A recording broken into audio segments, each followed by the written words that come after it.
that are herewithin contained were never intended for public consumption. They are private letters, written most frequently in the heat of passion, and commonly containing confessions, secrets, thoughts, and feelings that the letter writer would have more happily died than ever have had exposed to the punishing gaze of society.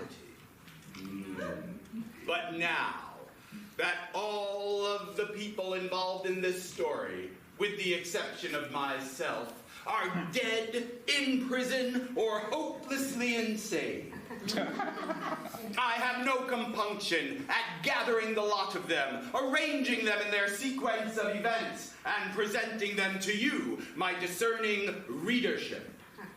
The events that are chronicled herein began in the year of our Lord 1748. It has taken me years to gather these letters through various means such as blackmail, bribery, debauchery, and downright barbarism. From the hands into which they had fallen, I have changed no names. I have blunted no edges. I only ask that as you read the lives of these poor souls laid bare, you do so and judge them by that most honest of all yardsticks, the secrets that you yourself withhold. My dear reader, as I sit here in my cozy study, composing the preface to this collection, I imagine you some 276 years in the future or so, sitting in your cozy study with your stockinged feet upon your padded ottoman, cheerfully toasting them in the blaze of the fire in your stone hearth. I imagine you holding this volume in your hands, the scent of the well-worn leather suffusing your nostrils. You feel the padded push of the springy binding, and your imagination is fevered. Your anticipation runs away with you. Without even opening the book, you can imagine what the people who populate these pages look like.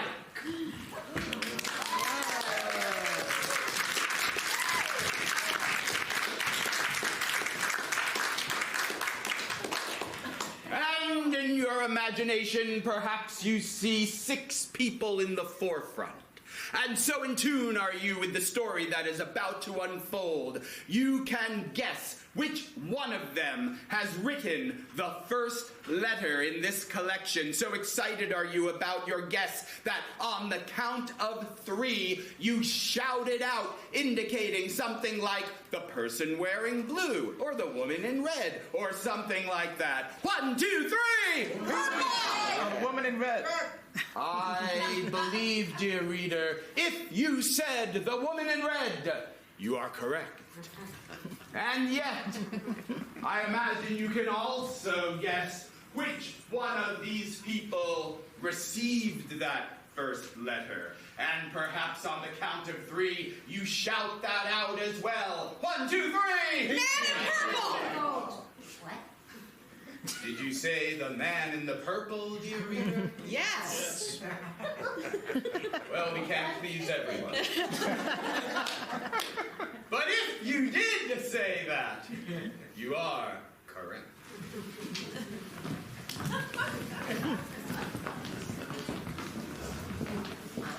Now, dear reader, perhaps you are feeling neglected. Perhaps you are feeling you did not guess correctly. Fear not, because I have one more guess for you.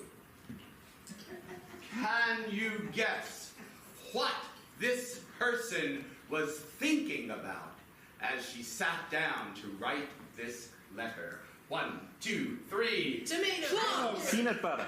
Yes. Did you guess childbirth? Then you are correct. Kind sir. Perhaps in the future you thanked me. My dear reader, open your book. Sit back and enjoy a collection of scandalous letters and dangerous liaisons.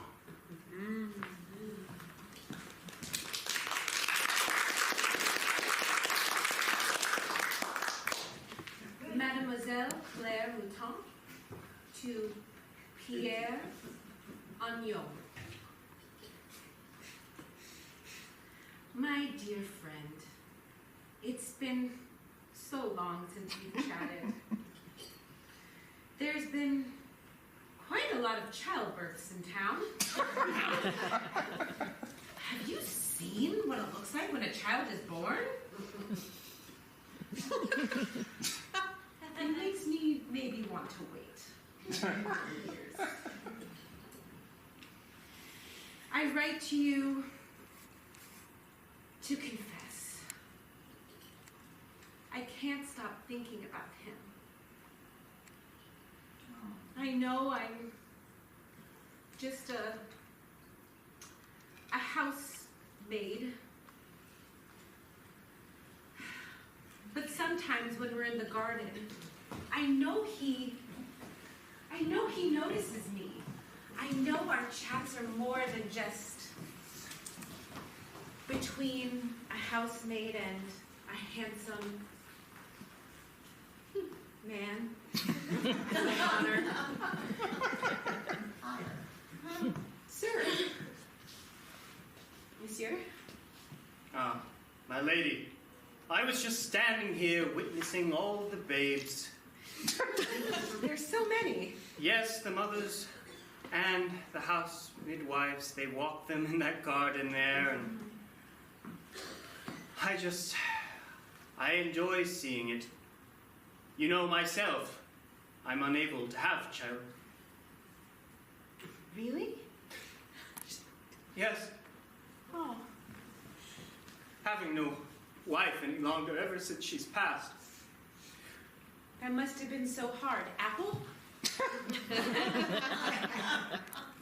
They're crunchy. Thank you. Forgive me if I intrude, but have you wed yet? No. Oh, surely you haven't. Why would you still be working for me if that were the case? I dream of one day, possibly, finding someone. Although, these days I'm quite busy with all the babysitting. You know what I think? I have been wandering around looking for purpose, and I've found that I think I could be a matchmaker. A matchmaker? Yes, there are so many servants and men of your class that I think that I could introduce you to. Of course. Of my class, of course. I hoped he hadn't seen the tears well up in my eyes and the disappointment on my face. As there's parts of me that just feel like, why not me? Oh, Clarence, I need you to button me up. Of course, madam. Well, I better go.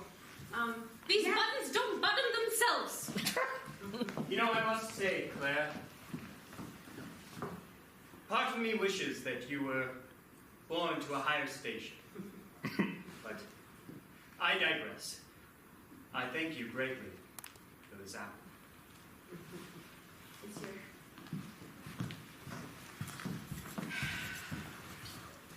So you see, Pierre, I am still just a lowly maid who fantasizes about a man she won't ever have. Your friend, Claire.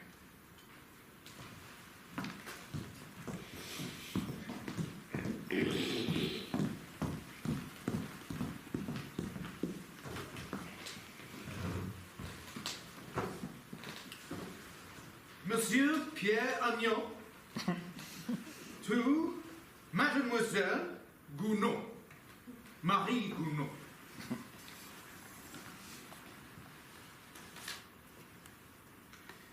My dearest Marie, I sit here in the garden thinking of all of the childbirths in our small town. It makes me realize that love is rampant. It flows in all of the different corners in our country. Yet, it doesn't take hold unless there is a class matching, if you understand my meaning. Just the other day, as I walked the streets of Nice, looked at the beautiful people walking by, high-borns, low-borns, middle-borns. I saw the faces, some together, some loving, some defeated by love. It made me sad, my friend. And so as they dispersed and I made my way back to my place of employment, a corset maker,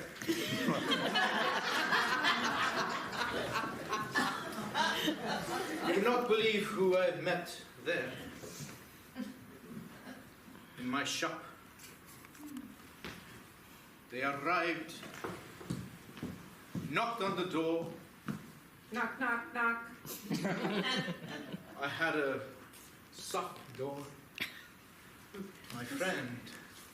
I'm here to pick up the tight things. Corsets. Yes, of course. Pardon me, corset. You look happy. I'm fine. I'm not fine. I've always wanted to wear one of these. Know what it's like to dress. My girl, I'm afraid you know that's not possible.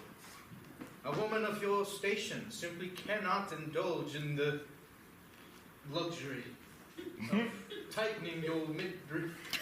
It's so beautiful, and you just lift up all the parts. Of course, my dear, of course. Oh, my corset is ready. Yes, madam, look. I have made it out of porcupine skin. Oh, Claire, look. This apron is lovely. You could wear this. You could see a certain ire in Claire's eyes as she tried on the dress, forlornly looking in the mirror. Oh, it's a lovely dull grey. It just looks perfect on you, Claire. I would imagine she imagined herself dressed in a dress with jewels encrusted in them. Yet I did not know, for I am not her. Let me button up this beautiful thank you. corset for you. The lady of... Maybe a little tighter. Just a little It tighter. seems that these are stronger. Pierre, excuse the intrusion. Am I interrupting? No, but of course not, monsieur. Pierre, you and I have been friends for many years. Please, lose the formalities and call me Henri. Yes, of course, Henri. Turn around. Please, make yourself comfortable. Pierre, there's a... Valerie? Oh, bonsoir, monsieur. As you know, my family is throwing a great masquerade ball this very evening.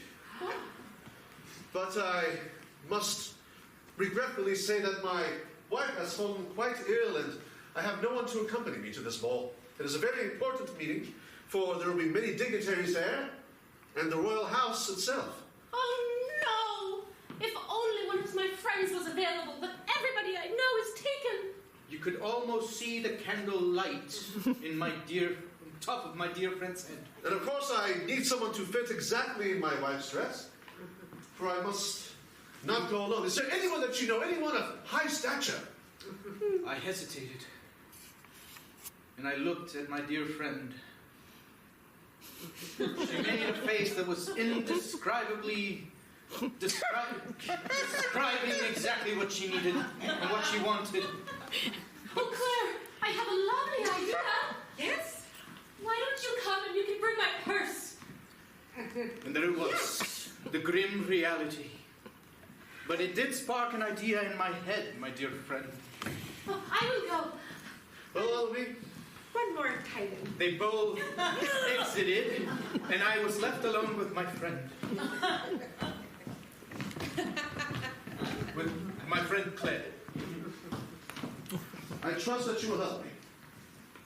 But of course. Claire, do you not see the opportunity in front of you? Yes! Oh, you were making very subtle face gestures. I couldn't understand. I was hoping you'd suggest me. Well, of course. Yes. But we cannot do it with you looking like this. Oh. Wait. I have just the thing. Oh, it's so beautiful. It was embroidered by my great-grandfather's Monsieur Lachance Agnon. Yes, he was very well known in France for making the most beautiful corsets I know. that would make any dress, regardless of how drab it was, look luxurious.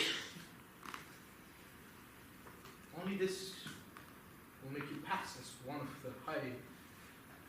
But, my dear friend, if you are discovered, you will be put to death. You know this, right? Is it worth it? For love, it is. And so I handed her the corset. She tried it on, and before my very eyes, she became a lady. And so, my friend, I write to you, hoping for your discretion, for that ball to happen tomorrow. Yours truly, Pierre Agnon.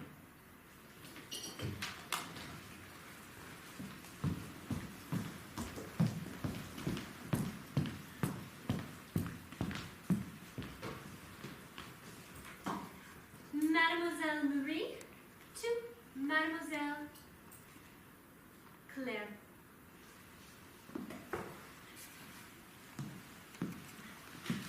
I must say, it was quite a surprise to see you at the masquerade ball this past weekend.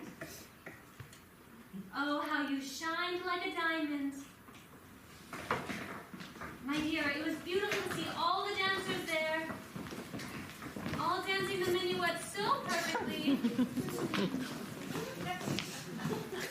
I myself felt but just a wallflower, observing the dance occurring. Mademoiselle, I don't believe that we've had the pleasure. I'm the Marquis.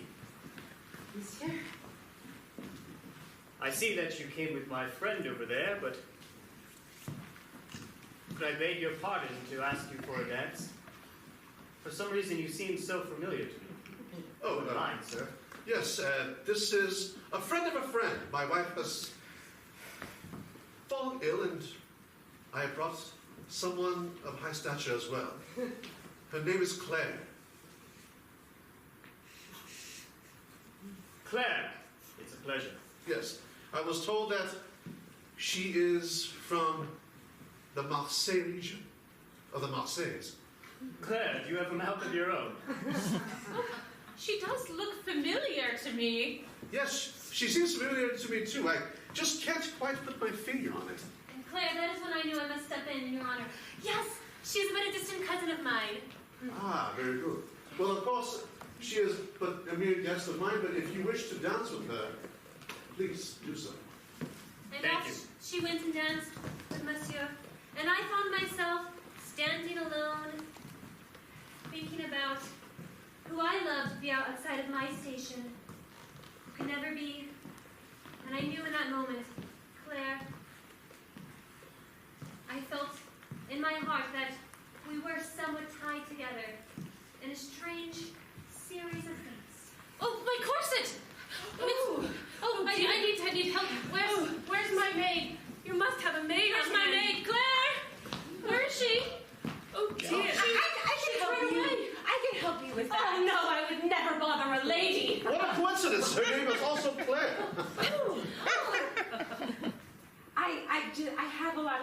sisters, so I've done this before. Oh, no, please. I must find my maid, Claire! Dear sister, I think your maid has taken ill for the evening. I apologize. Perhaps you could find someone else. I'm very good at this. I'll help. The silence in the room was palpable, but Claire continued with her dance and her charade as being far above her station.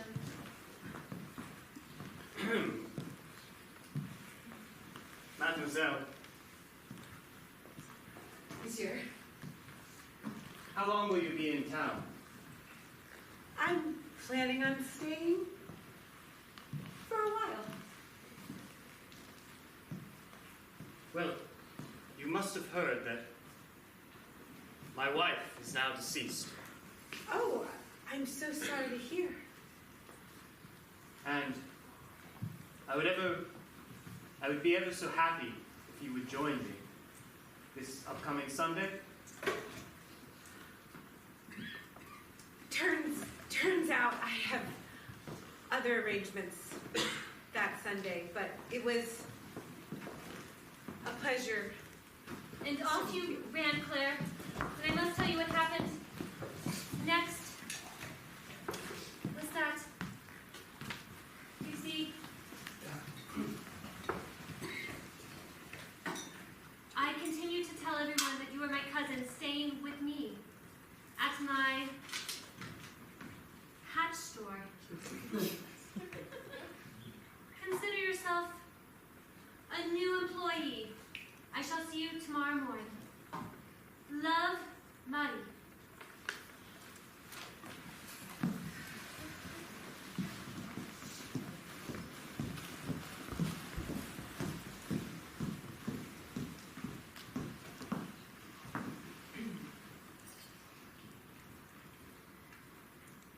Claire to Jean-Paul.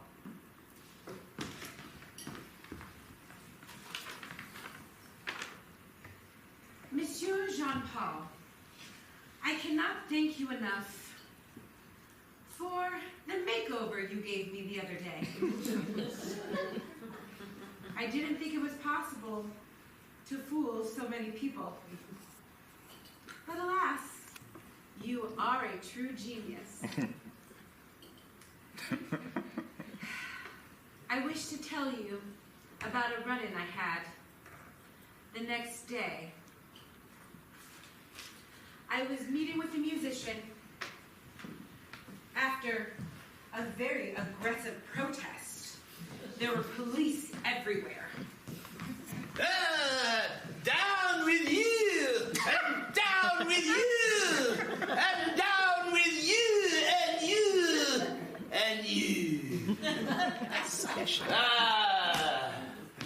The aristocracy is a pig! They were so brutal to that woman. Yes, I hope they take her to some dark tower somewhere and chop off her silly little empty head. What did she do to deserve? What did she do? I will tell you what she did. She walked with her big hoop skirt down the avenue, and there on the street was an orphan, dirty, hungry, with mucus dripping down its nose until it congealed on its extended belly.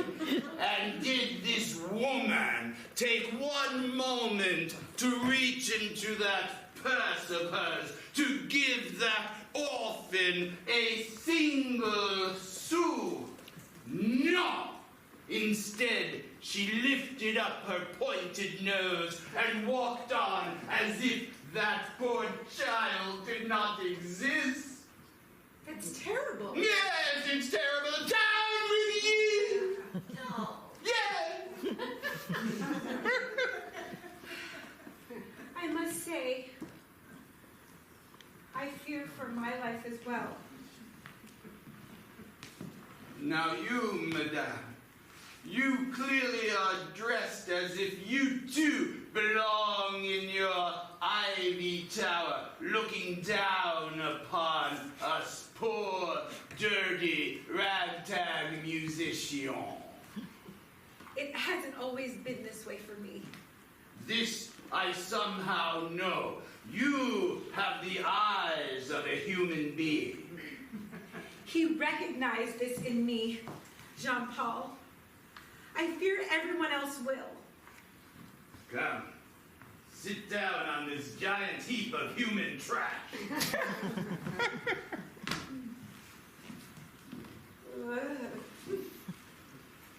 Tell me, what is it that makes a woman of earth and clay dress up like a china doll? Love. Pardon me one moment. Yes, he kept laughing for about 5 minutes. Love! And who is it that you are in love? Oh, let me guess. You have set your sights on a marquis, perhaps?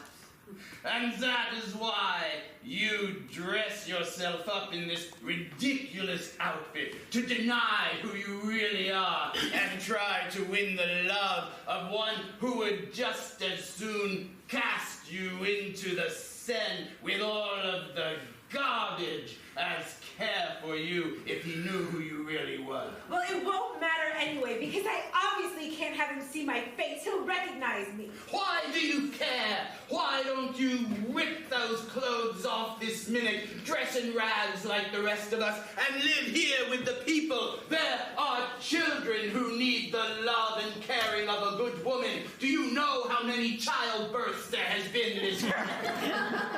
Quickly, this way! This way!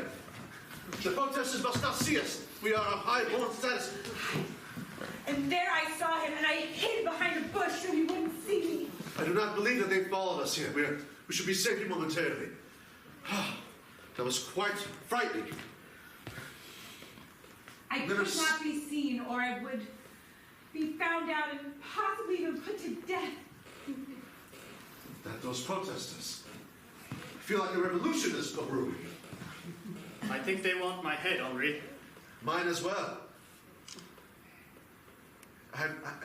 You must stay here. I believe I have a friend locally. I shall perhaps grab a carriage. Henri, please, promise me you'll be safe. I don't want to see your head on a spike. Just seeing his scrawny little neck makes me want to wring it like a chicken and put it on a spike. I will walk differently. Perhaps I will not be noticed. Inconspicuous. Oh, yes. That is quite good.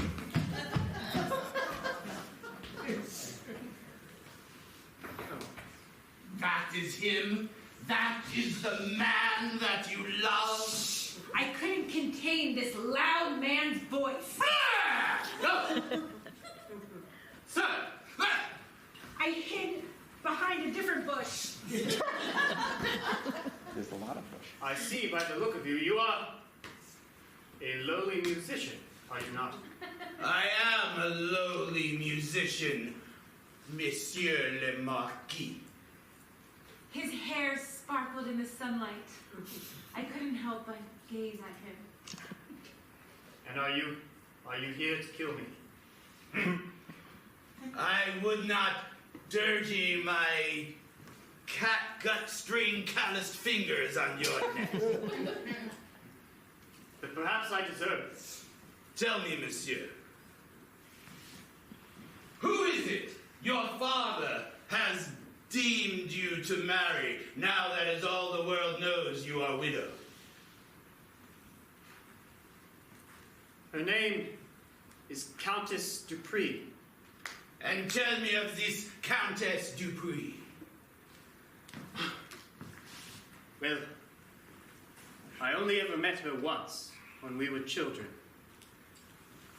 She is 7 years my junior. Truly, I thought of her as a little sister. We spent a summer at her home, and well, her parents parents' home, and I looked upon her fondly as a play friend.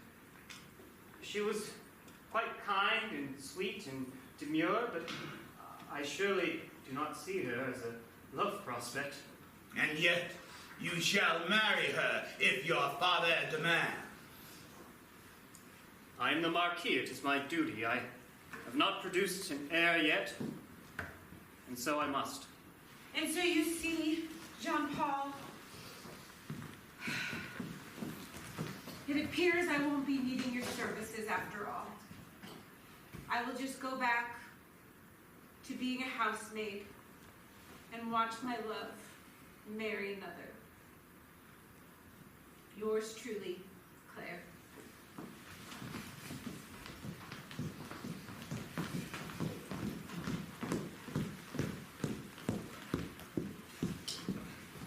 Monsieur Jean-Paul Cheval, to his brother Claude.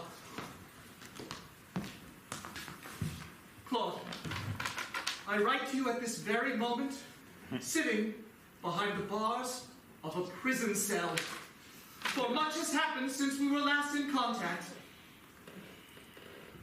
As you know, we had both hoped that a new day were to dawn on the streets of Paris, and that the aristocracy might lessen its grip on the old formalities, or else face its peril at the hands of the poor who so desperately seek equality. In this effort, you know that I have, first and foremost, been serving as a doctor and have delivered many, many babies. Yet, though my efforts are mostly focused in this tireless effort, I have also been moonlighting in a life of crime. For I have become acquainted with a number of young, common folk women who wish to introduce themselves into high society. They have come to me in order to modify their appearance. And I have helped them with a new skill that I am calling plastique surgery. Why, just the other day, a good friend of mine, Claire, came to my office, begging me to change her face. My dear, I would sooner cut off my hand than take a scalpel to a face so pure and beautiful. This is life or death! I see, and you've already attended the ball at the Marquis's palace? I have. Then it is not only a matter of your heart's desire, but also a matter of life and death that you be able to maintain this ruse. I cannot, in good conscience, as a man of science, having taken the Hippocratic Oath, give you this elective surgery, but I have a few methods, please be seated, Okay. that would allow me these tapes, these sticky contraptions, to slightly alter your appearance. You must attach these whenever you're in the presence of the Marquis, and that will be able to fool him. Yes, you look wonderful. Go, and remember never to be seen by the Marquis without these temporary disguises until you have truly won his heart. I assure you, you will be fine, and your secret shall ever remain safe with me. Oh, yes, sorry. Oh, Lefty Lucy, yes. Please, this is an emergency. Oh, pregnancy or plastic surgery? I need plastic surgery. I need to elevate my station. I am a wet nurse. There are too many babies. I can no longer use these. I see. Well, you need a lift in a different area. I do. Claire, will you excuse me? I must attend to this patient. Thank you. And attend to her I did. But shortly after, there was a knock on my door. I assumed either another pregnant woman or another looking to alter their appearance, but it was a commandant, a soldier, who was being led by the Marquis himself. It seems one of my clients had given me up, and I was to be arrested post-haste. Oh, what's the meaning of this? The meaning of this is that you have been fooling the aristocracy. No, Claude, he was so rough with me. Not only did he shackle my hands, but he slapped me most aggressively. And then the other way. And then a knee to the groin. And then he threw me to the ground. Please, good sir. I meant only to help the good people of France. Why, my infant mortality rate is all the way up to 65%. You can't do this. But with a cold look in his eyes, he said to me then, I must, unless there's a way that you can help me. I could tell there was some wound left in his heart. Yes, sir, what is it? What is it? Oh. I cannot marry Countess Dupree. I wish to abandon my station. I wish to change my face, if perhaps there is some sort of surgery that allows that, and flee this land, because I cannot be wed to her. My good sir, I shall help you. Brother, I thought at that moment I was perhaps being given a second chance, but then the commandant spoke. This is ridiculous. He is to be called into the prison and to be judged and sentenced. That's good. The Marquis then said that he could spare my life from the guillotine, and I would only see prison sentence if I were able to help him. Well, of course I did it once. You'll untie my hands, sir. Be seated.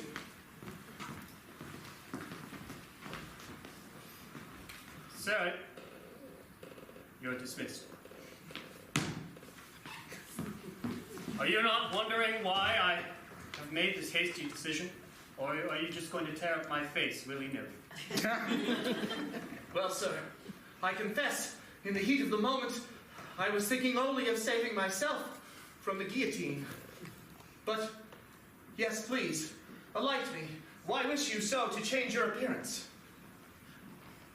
Well, obviously there is revolution abound, and my head is the first on the chopping block. And I cannot see the people that I love hurt in this charade.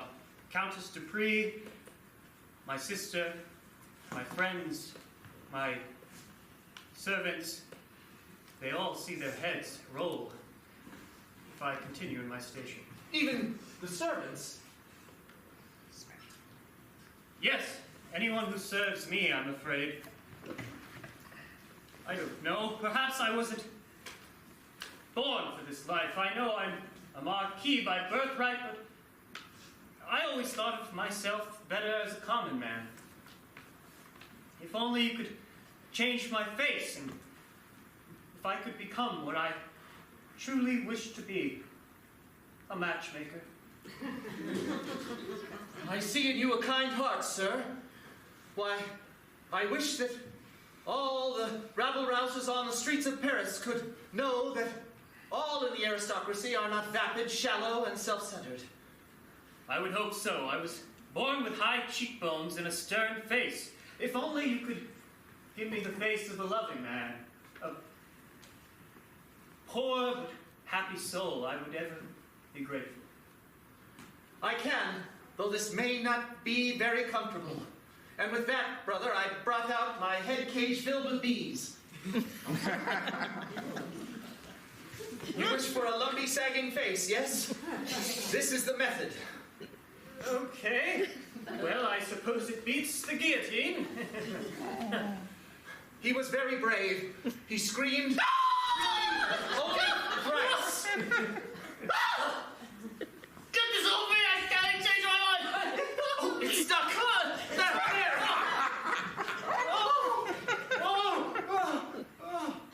Good sir, the effects should last for a few days to weeks at least, but you will be in need of secondary treatment.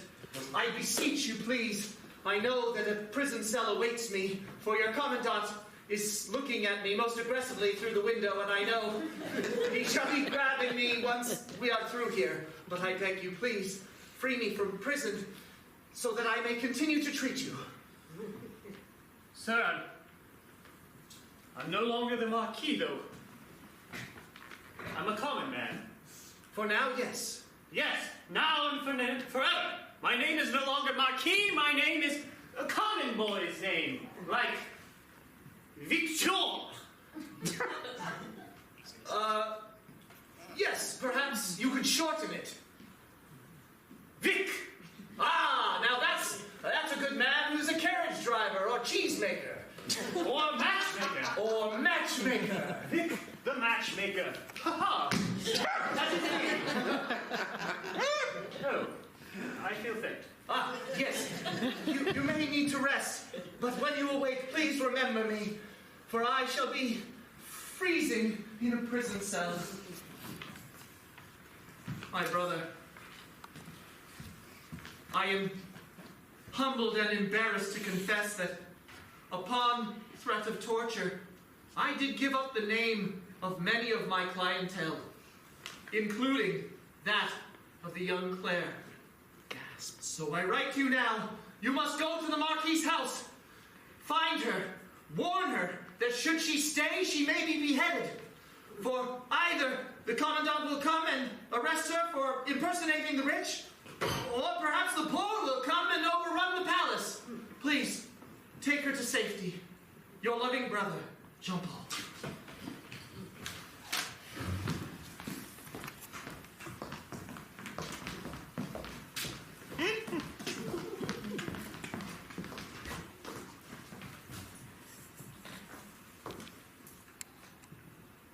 Monsieur Cloud, to my friend Pierre.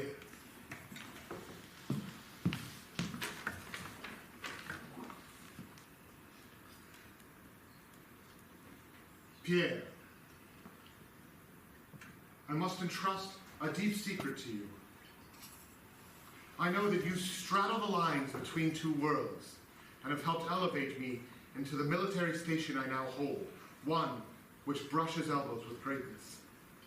Yes, your corset-making skills have let you in on the whispers of high society, so I must trust this to you. I, in the dead of night, stole away disguised as a baker to the Marquis's house to find Claire.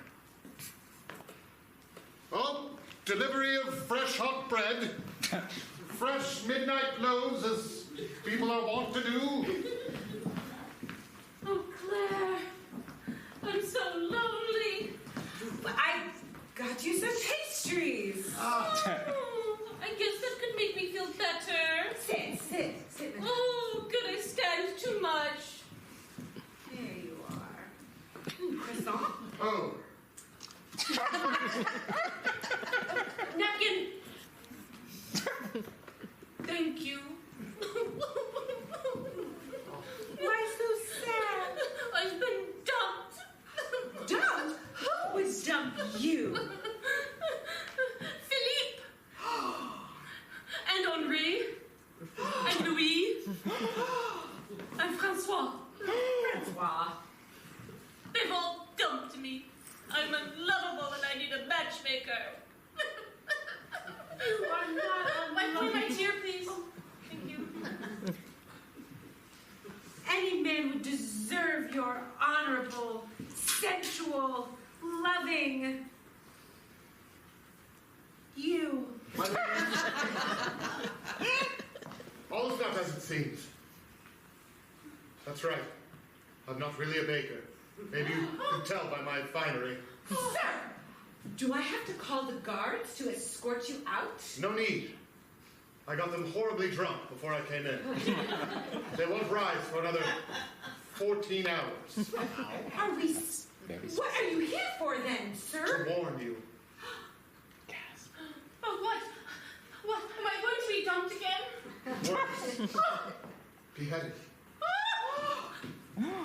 There is a movement growing in the town. Let them eat cake. Mademoiselle, cake is not enough. They want blood. Yes. Who is that? Some painting. The people. Mademoiselle, the people. You're both such lovely creatures. I don't wish to see you dead. Please, sir, you must save me! Save me! Mademoiselle. And my maid, too, of course, please. Save us. Please. You can't let her be beheaded. I need her. She does my makeup so well. It is you they are after. And anyone who impersonates royalty as well. If you look like royalty or serve royalty, you may be chopped. I strongly suggest, before the headsmen come, that you come with me. We leave this place. Now you must learn to defile yourself.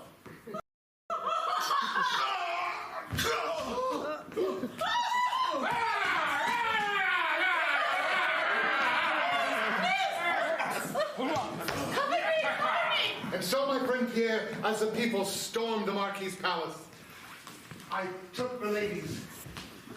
Witnesses unite! Witnesses unite! Witnesses unite! As I'm sure you know now, it was a night of gruesome blood. The streets ran red. Fires blazed. Finery was cast down, and casks of sherry were dumped to build a burning pyre of the artifices of royalty. Yes, we have played too long at this game, my friend Pierre. We must now reap where we have sowed. But I could not take those women. And so I entrust them into our spot of safety, where we must keep them safe from this gruesome task. Yours. Grant. And so, will the Marquis and Claire ever find each other in a place of honesty and love, or will all the forces that tear them apart achieve their destruction? End of part 1. I have a plan B and a plan C.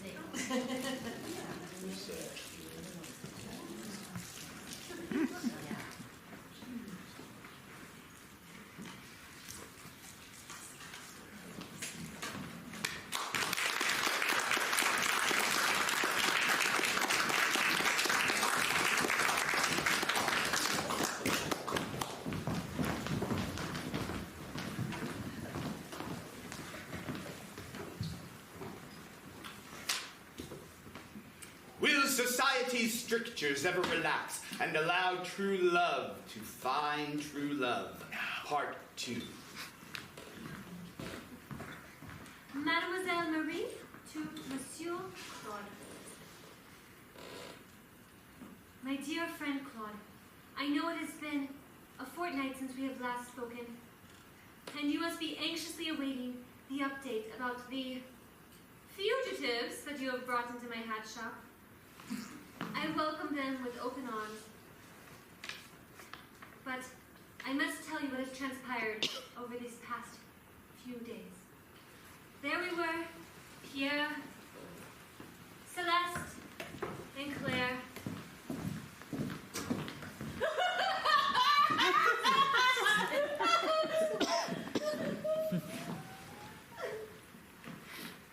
It's okay, my dearest. We are safe here. How do you live like this? Here, put on another pretty hat. Oh, yes, please. This one has feathers from an ostrich. Oh, that. Mademoiselles, we're awaiting the arrival of one more person. Vic! Are you out there? Vic! Come on in. Come on in. Oh! My dear sir, here's a hat with a veil. Very heavy veil. Vic has very graciously agreed to help hide you, as he is also lowborn. Pierre, we have spoken. The more people we bring in, the more likely we'll be found out. But he has a pure heart. He wants to help. Monsieur, thank you so much for your kindness. Yes, I am a lowly born man. My name is Vic. I am a matchmaker. A matchmaker? That's... Oh, please, make me a match. Excuse me, is a matchmaker one that makes matches? Like matching like love together. That's so funny. I knew someone once who wanted to be a matchmaker. Well, my first assignment. Well, stranger, what is your name? Celeste. Celeste, that's a name I've never heard before. Well, you look like quite a pain in the rear, I could say from experience in my imagination. Claude, he was not wrong about that assumption at all. How dare you, sir? You are correct. I think that you could use a man that you could push around. Yes, one that would bow to you and do all your bidding. That is what would serve you best. Yes. But you're a woman of high station. You have refined taste. I do. Oh, but I cannot live that way any longer. I have to hide myself in this hat shop. And so, would you be willing to be with a man of a lower station? It can save you, perhaps. I'd be handsome. Yes, we could work that out. Okay. Okay, I'll do it. But you must teach me how to live like that. Mademoiselle, they're not so different from you. You're right. Okay, I'll do it. Excuse me. Oh, excuse me, may I come in? Not another one. I detected right that one. Oh, hello. Oh, hello. Françoise. Oh, I must ask you to be silent. We are going to be found out with all this yelling. I simply came here for a hat. Oh, you know, Celeste, it has been so long since I've seen you. Sit, we must visit. You know, I'm here for the Marquis. Yes, the Marquis. Oh! Yes, my brother. Yes. I hear the Marquis is long gone. What do Fled. you mean the Marquis is long? He's fled? Yes. That, Claude, I could see the look on Claire's face of pure sadness, as if a love lost forever. But tell me of the revolution. Oh, dear, there. Oh, dear. There are no people to help me with my corsets. You must see in the back it's quite loose. Oh! And no one to feed me. No one to help me with bathing and so on. It's terrible. Yes, it is quite trying for us aristocrats trying to make our way in this world, but we will conquer all. Miss, I see a longing in your eyes. Perhaps you could use the help of a matchmaker? Oh, yes, do Claire. It would do you so well. You need to be cheered up. You're Claire. Open the door. Yeah. I don't even know anymore. Oh, wait. I have a letter here directly from the magistrate himself. I am the head commandant. We have intercepted letters from a medical doctor who has written regarding two that he has changed their appearances to be high and low born. That is a crime. I must inspect the hat shop. Oh, no, why, yes, Of Madam. course. Monsieur, come in. Can I interest you in a hat? This one. No. I'm here to inspect to see if there's anyone Wow, here. what a handsome man you are. yes, quite handsome. Wow. Chiseled jawbone and such. This embroidery, is it from Paris? Oui, show you my latest invention. Yes, yes.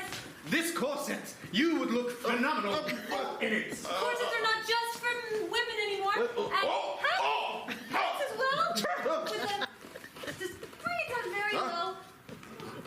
Oh, yes. Perhaps, if I tighten it a bit more.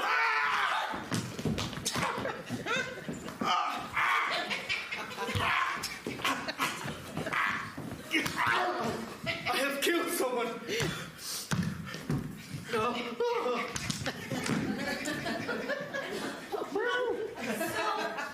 Claude, as you can see, things are not going as well as hoped. I fear that we may need some assistance here at the hat shop. Love always. Money.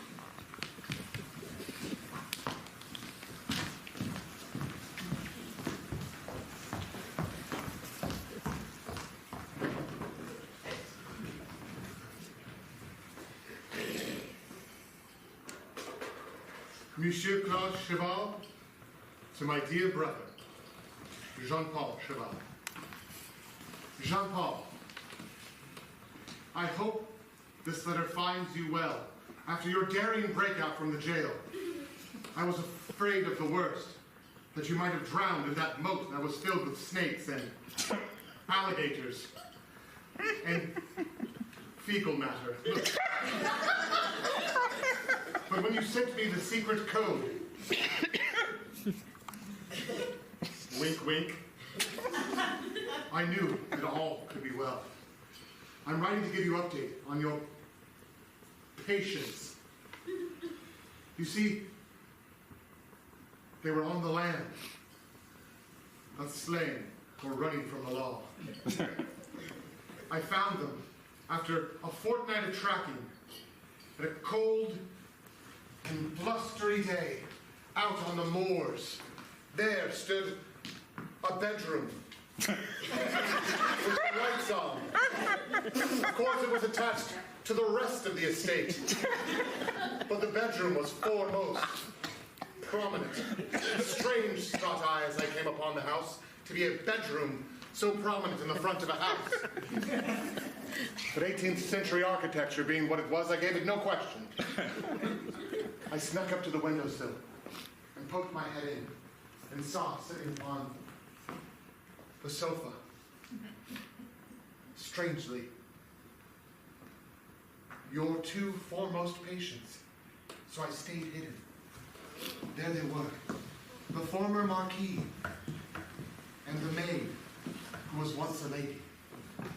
I've locked the doors so we won't have any interruptions. It's very important for a matchmaking interview that we do this alone. I could see in his eyes that he recognized the young lady. His eyes burned with desire. But I could also see that his misshapen face, so horribly disfigured by your excellent administrations, had the young lady completely fooled. She was looking upon the ugly visage of a stranger. I'm sorry, my heart just isn't in it right now. Why is that? I must admit, my love flies for another. And then, in excruciatingly heartbreaking detail, she told the former Marquis about her love for the former Marquis. Irony! He bit the apple and he said, "It's crispy." I mean, is that not love? Do you have any, and this is very important for the matchmaking, have you had any fantasies about this Marquis, you say? All the time. Well, just endless nights of just dreaming about all the different crevices of his arm muscles. I wasn't sure whose face flushed deeper red, mine own for listening in, or the Marquis's bee-stung face. Or should I call him Vic the matchmaker? Did I tell you he liked to woodwork as a hobby? and he would just saw the wood, and I would just watch him from afar. I just wish that his grip on that saw was a grip on mine. Areas. I've never seen a saw before. Can you show me how you use it? You just go back and forth, and he would go faster and faster and faster, and my breath would just... I'm sorry, this is not ladylike. Back to the interview. You must know my details as well. If I'm to be your matchmaker, you're going to have to trust me. Okay. I had feelings for someone I could not be with either. Really? Yes. But I had very important duties, matchmaking duties, which forbade me from being with this person. But there was a dance, and I saw her there, I danced with her, and I looked into her eyes, and her beautiful, radiant gown, and I could see her, and I, together. Tell me, when you look at my bulbous, red, pussy face, what do you see? Some pain, if I'm being honest. Oh! Yes. And I see a man who loves what he does, who has a passion for matchmaking, and really soft and familiar eyes. There's a cream across the room I've been given. It helps with my facial condition. Would you mind helping me to apply it? Sure. Of course, brother. Being the lovely human that she is, she gathered the cream in those delicate hands of hers and applied it wistfully on each and every bee-stung boil, slowly, lasciviously even. I mean sexually.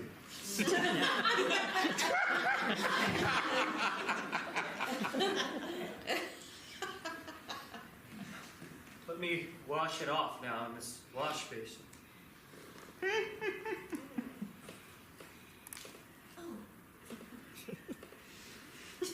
He too washed his face. Most lasciviously, dumping the entire wash basin all over his body. How do I look? Your face is... And then it struck the moment of recognition. The two lovers saw past the artifices and were joined like lightning striking. It's you. It is I. I'm not Vic the matchmaker. I'm the Really? I'm so embarrassed that you know my feelings for you now, and you obviously have feelings for another that is not me. Please. Claire, the person I was speaking of. It was Claire, you. I need you! No. My sister can tie her own bonnet or whatever. My bonnet is falling off! Please, Claire, please! Important matchmaking duties are occurring! I was speaking of you. Me? Yes, at the masquerade ball. I knew it was you the entire time. You did? Yes. I wish that ball had lasted a lifetime. In here, you witness! Some of you bash down this door! Bash down this door! Witness unite! Conquistas, not my head! I couldn't help them. My brother and I'm ashamed to say I stayed hidden beneath the bedroom window as all this took place. I remember you. Is this what all of my counsel has gone to lead you here into the arms of the aristocracy? Well, we must make our point heard more clearly then, for obviously there are still people who do not understand the way of the world. You, sir, breathed your last breath. No! Cut it off! And then, the musician and wet nurse revolutionaries took the poor Vic, the matchmaker, nay, the Marquis, to the chopping block, I'm afraid. Brother, I know we have long sought to infiltrate the classes and thus unite them by diluting them, but I'm afraid that our very machinations have blown up in our face, and there is a torrent coming, a whirlwind, a tornado, a tsunami, something disastrous that's coming for us all. Brother, the Marquis is a good soul. We must take our strength and bring it to his aid. Please, help as only you can. Your brother, Glow.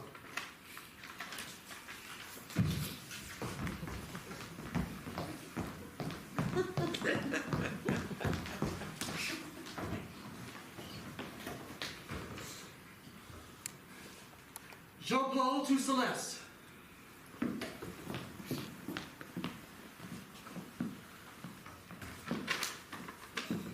My dear Celeste, it has been a while since you have come to me for your topical beauty treatments. And your willingness to serve as a test case for my newest idea, Botox, has been an incredible source of inspiration to my medical mind. I am writing to tell you of recent events that have transpired, for as you know, I was recently, daringly, able to escape my prison cell with a band of revolutionaries. I have fallen in among them. And recently, they learned of the location of your brother, the Marquis, in hiding. They have now returned with him to their hideout where I am staying.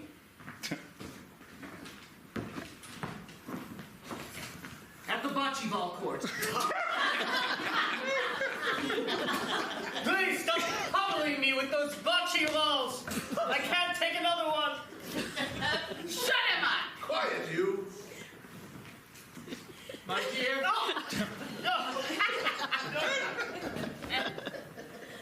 I swear on my honor as a physician that I have done my best to try to calm their anger toward him. Now. It's not working. I'm angry. Everyone, have we not considered that perhaps not all members of the aristocracy are evil and cold-hearted? Have they shown us mercy before? They have rules that would take off our heads if we were even trying to attempt to be as one of them. They have more babies than these can feed. Yes, but we have commonalities too. You play bocce ball. I have bocceed in the past. Have you? Yes. Well, a friendly competition with you, brother, and him. If he were to beat you in bocce ball, then we shall set him free. If not, then his head on the chopping block it shall be.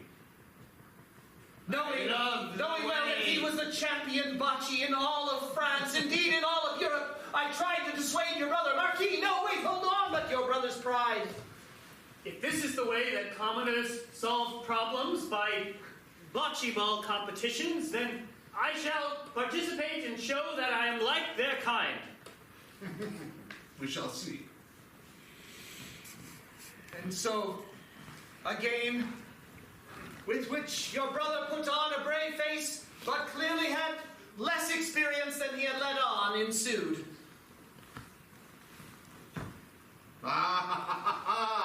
A mighty throw.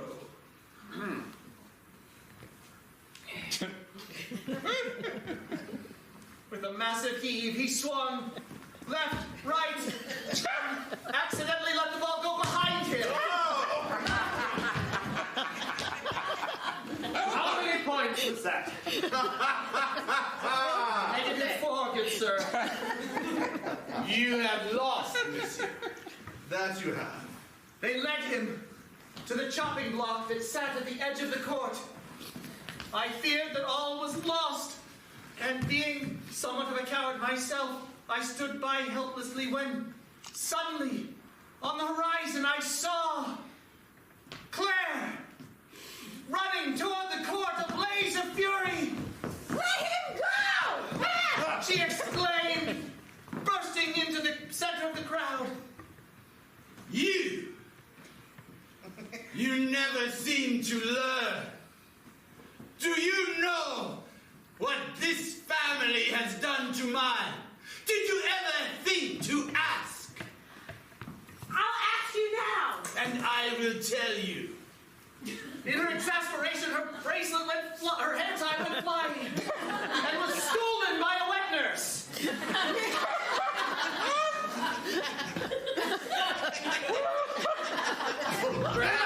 They'll fit in there somehow. If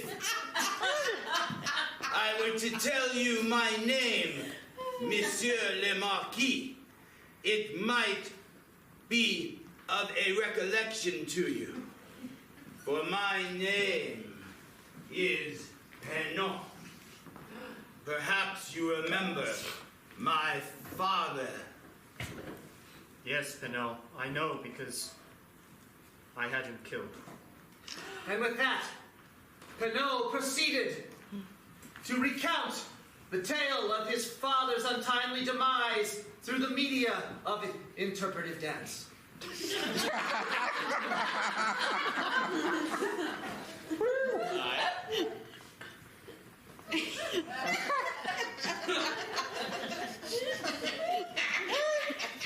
You lower classes have such intricate ways. Though I consider myself a man of science, I admit I was moved by the beauty of his movements to tears, as was most of the crowd. Oh, Lord! Oh! But you were only 12!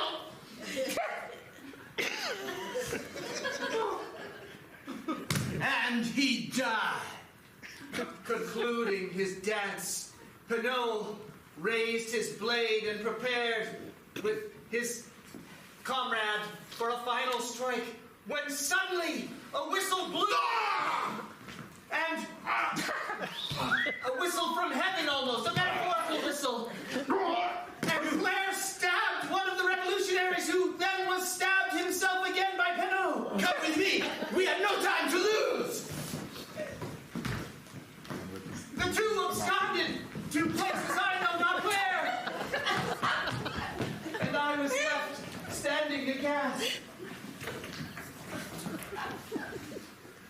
I write to tell you that my time in prison and amongst the company of these revolutionaries has left me a changed man. I have realized that the most powerful force in this world is love. And though I am not myself a man of royal birth, I hope that when this is all shaken out, you may find some love in your heart for a surgeon who loves you dearly and wishes to continue to inject your face and forehead with squid ink. Your love, Jean-Paul.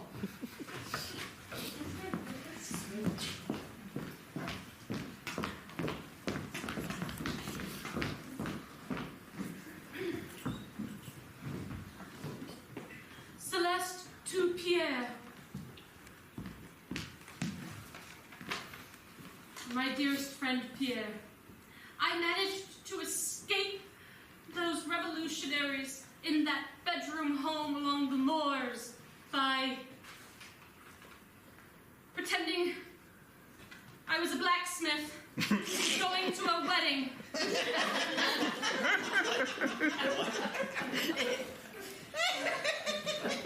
It was madness.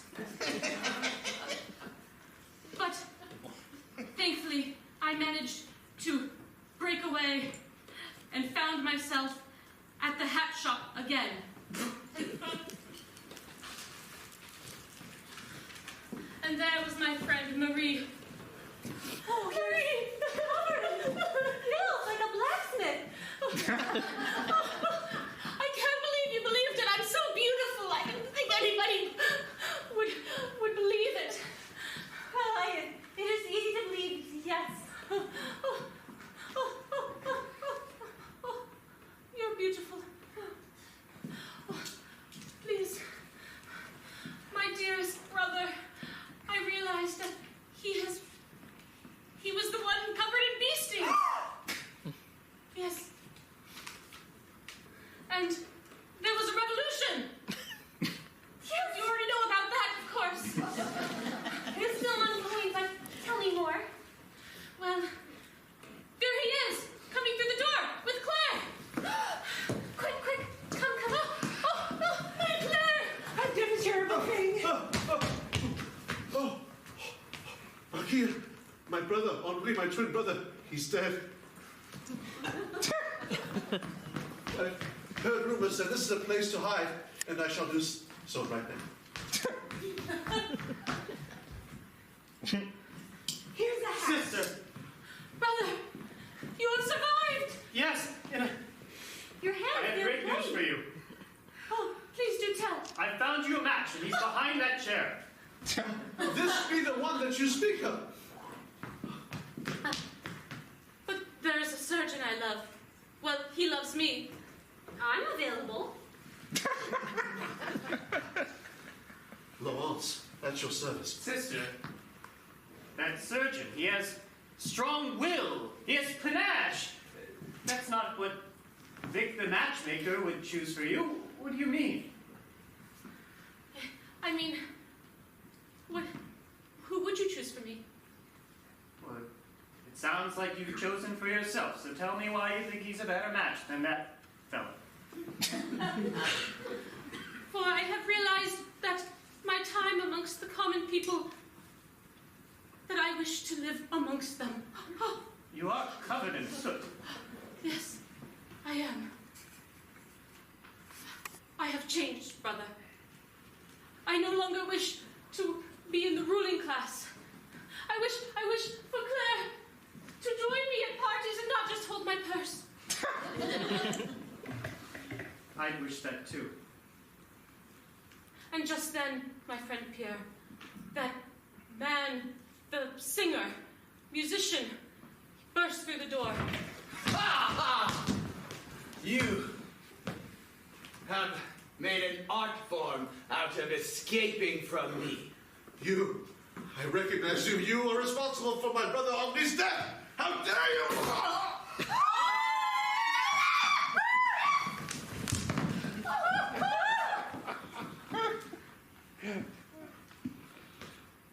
Can we hash this out? Why I killed your father, Panache? My name is Penot. Sorry, you did that. You did that with such panache. I mixed it up. Wait, I'm about to do something brave. Take me, sir. Oh!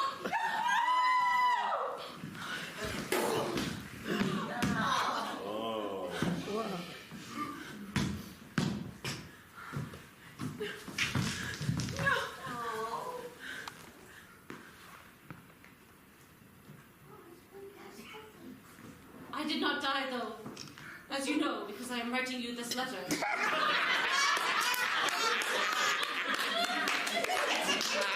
My love! My surgical kit! Grab my surgical kit! The doctor saved me!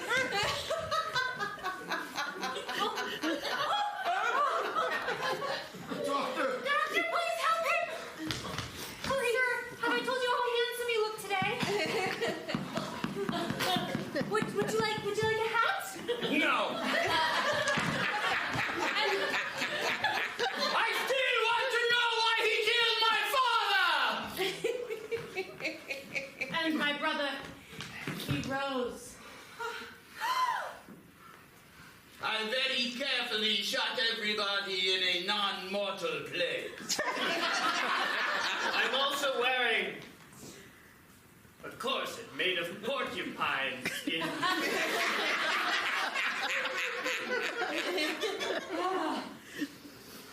Pinot, you wish to know why I killed... Yeah! Does that mean I will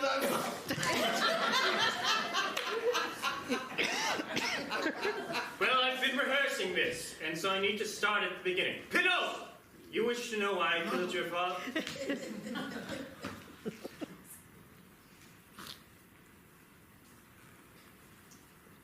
My father, as you know, is a very powerful man, and he put me in this position of marquis. When you were 12, your father came, a musician. He played before my father. His music was terrible. My father's words, not mine. My father bade of me that my first act as marquis was that I execute your father for his terrible, terrible music. So, I did what was of my station. I had your father brought to the chopping block. I even recall you there, watching, tears in your eyes.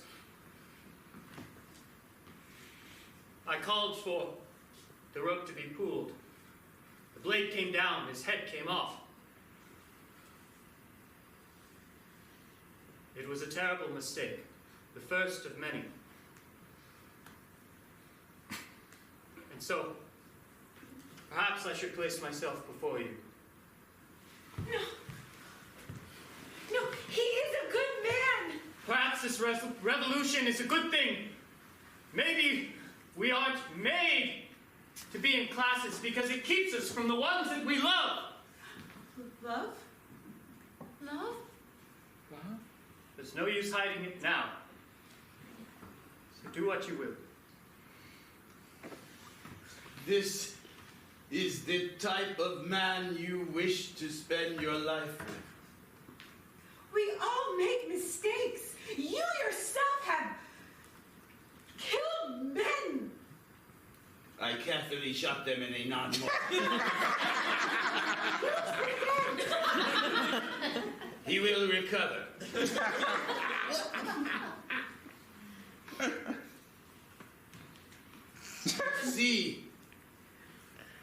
You see what type of people they are. You see how they killed my father because they did not like his music. Perhaps we can all learn a new way. Are you going to meet them at their level or rise above? So we can rise above with everyone. Excuse me. Excuse me. Shop is getting awfully full in here. Just then a woman entered. I know you haven't seen me in quite a while. I am the Countess Dupree. And Pinot? I recall your father's music. It was quite lovely. You may not remember me, but I remember you. I saw the look in his eyes. It was with pure and utter love that he cast his gaze upon her, for he had always loved her. Do you not remember? I do. And I look at you now, and I tell you with all honesty, madame, I cannot even imagine a non-mortal spot of your body I would shoot. Oh, but she is of higher class than you.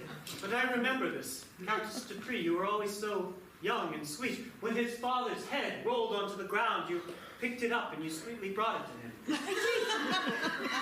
I did. And he threw it underhand toward other heads, and he rolled it closer than other members had rolled those heads with remarkable aim and skill. Yes, it was that how I picked up my love of bocce.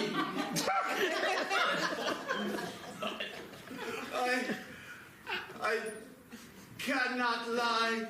Even though you were a haughty aristocrat, I loved you. And then they embraced.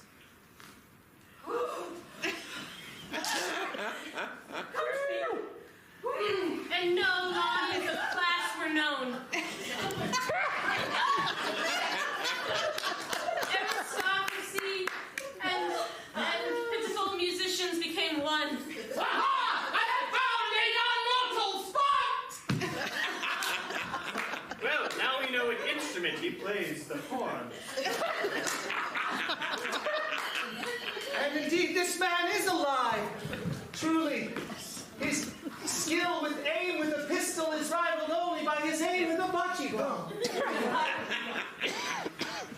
And doctor, if you're still saving people, please fix the rest of these. And you see, my friend Pierre, revolution was stifled that day.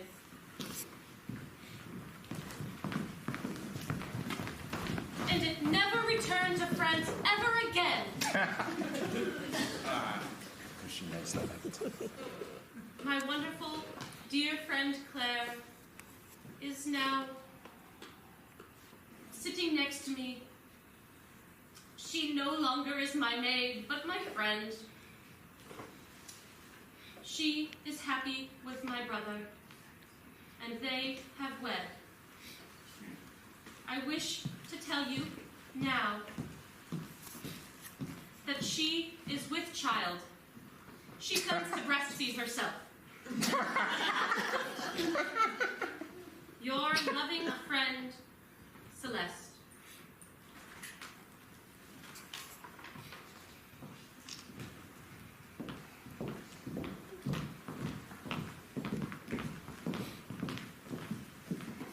And so, dear reader, as you close the book, you can imagine the front and the back cover as two classes separated for far too long, only to finally come together through the deeply inked pages of true love. The end.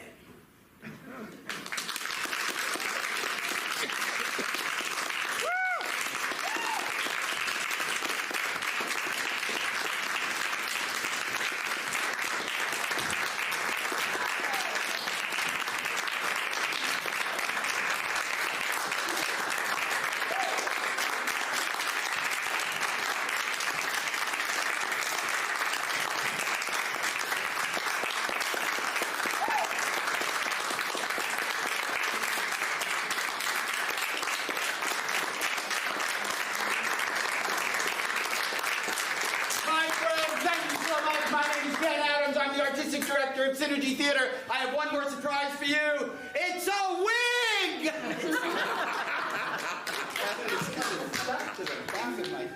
I wouldn't have guessed. Yeah, thank you. Thank you so much for coming out, everybody. We have one more show tomorrow at 3:15. If you had a good time tonight, come back, see it again. It's always improvised, it's always brand new, and it's always based on your suggestions. Our next show in July is Spontaneous Soap, a full-length play in the style of a classic 1950s soap opera. Every night we're actually going to continue the soap opera, so come back and see it several times. We have postcards out on the table advertising the show. Grab a postcard, buy a ticket, and come back and see us. We'd appreciate it very much. We are a non-profit organization. We rely very heavily on the generosity of our patrons. If you have a couple of bucks and you wouldn't mind throwing it in the box for us on the way out, we'd appreciate it. If you'd like to write us a big old check, grab one of those envelopes, send it in the mail. We'd appreciate that very, very much too. If you have a friend in the cast and you want to say hello, please give us about 10 or 15 minutes and we'll be outside by the backstage door. Thank you again very much for being here. You are awesome. We love you. Good night.